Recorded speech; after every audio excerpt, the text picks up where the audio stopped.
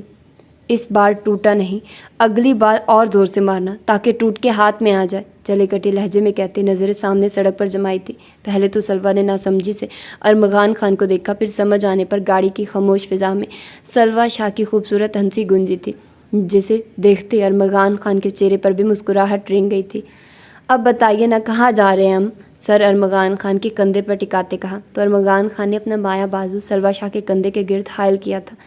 گاؤں سے نکلتے جائیں تو مین روڈ پر اب ایک نیو کیفے کھلا ہے، سنا وہاں کا چیز کیک اور کافی بہت مزے کی ہے، تو بس پھر آج وہاں چلتے ہیں، باقی لالا لوگ آ جائیں تو سب مل کر گھومنے کا پلان بناتے ہیں، سادہ سے لہجے میں جواب دیتے۔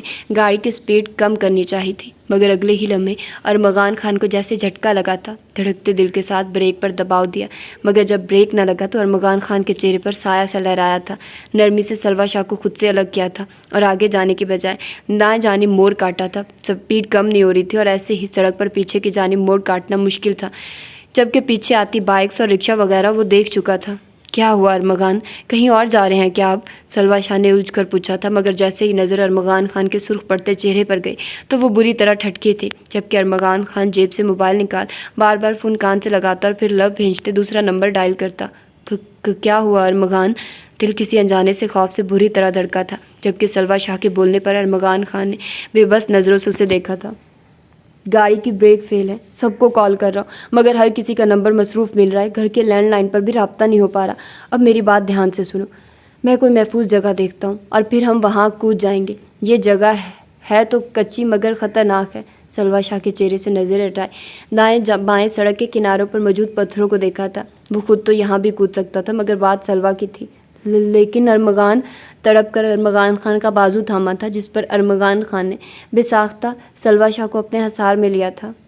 یہ جس کی بھی حرکت ہے، تمہارا خان کا وعدہ ہے، اس شخص کو عبرت کا نشان بنا دے گا، اسپاٹ لہجے میں کہتے شدت سے اپنے ہونٹ سلوہ شاہ کے ماتھے پر رکھے تھے۔ سیٹ بیلٹ کھولو، میں اپنی بھی کھول لوں گا، ابھی اپنی کھولو سلوہ، اور میرے 3 گننے پر تم چھلانگ لگا دو گے۔ ارمغان خان کی بات کو سرے سے نظر انداز کرتے سلوہ نے پہلے ارمغان خان کی سیٹ بیلٹ کھولی تھی، نظر اٹھائے نم آنکھوں سے ارمغان خان کو دیکھا تھا۔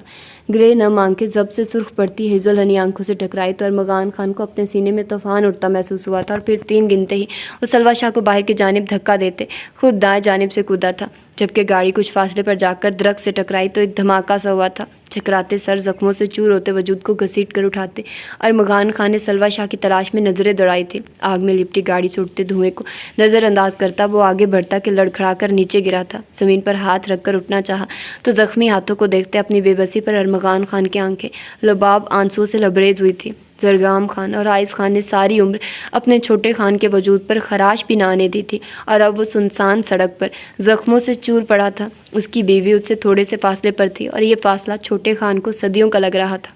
لالا ہونٹوں سے تڑپ کر الفاظ ادا ہوئے تھے، خود میں ہمت مجتمع کرتے وہ لڑکھڑاتے قدموں سے آگے بڑھا تھا اور پھر نظریں منہ کے بل گرے سلوہ شاہ کے وجود سے ٹکرائے تو ارمغان خان تڑپ کر اس کی جانب بڑھا تھا، مگر ابھی وہ چند قدم کے ہی فاصلے پر تھا کہ پیچھے سے آتے کیری ڈبے نے ارمغان خان کو ٹکر ماری تھی اور وہ کہیں قدم دور جا گرا تھا۔ کیری ڈبے کے رکتے ہی اس میں سے 2 لوگ باہر آئے تھے اور سلوہ شاہ کے ہوش و حواس سے بیگانہ ہوئے وجود کو اٹھائے کیری ڈبے میں بیٹھتے وہاں سے لمحے میں غائب ہو چکے تھے۔ زمین پر گرے ارمغان خان کی بند آنکھوں سے کہیں آنسو ٹوٹ کر کن پٹی میں جذب ہوئے تھے۔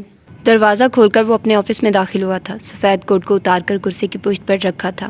ٹیبل اور رولنگ چیئر کے درمیان کھڑے ہوتے ہدایق شاہ نے اپنی پاکٹ سے موبائل نکالا تھا، پاس ورڈ لکھا آتے فون ان لاک ہوا تو نظریں وال پیپر پر لگی پلوشہ اور اپنی شادی کی تصویر پر گئی تو پلوشہ خان کے جھکے چہرے کو دیکھتے ہدایق شاہ کے ہونٹوں پر مسکراہٹ بکھری تھی، پھر سر جھٹکتے چیئر پر بیٹھتے وہ کسی کا نمبر ملاتے، موبائل کان سے لگا چکا تھا، دوسری ہی رنگ پر دوسری جانب سے کال اٹھا لی گئی تھی، جیسے محسوس کرتے ہدایق شاہ نے چیئر کی پشت سے ٹیک ہٹائی تھی۔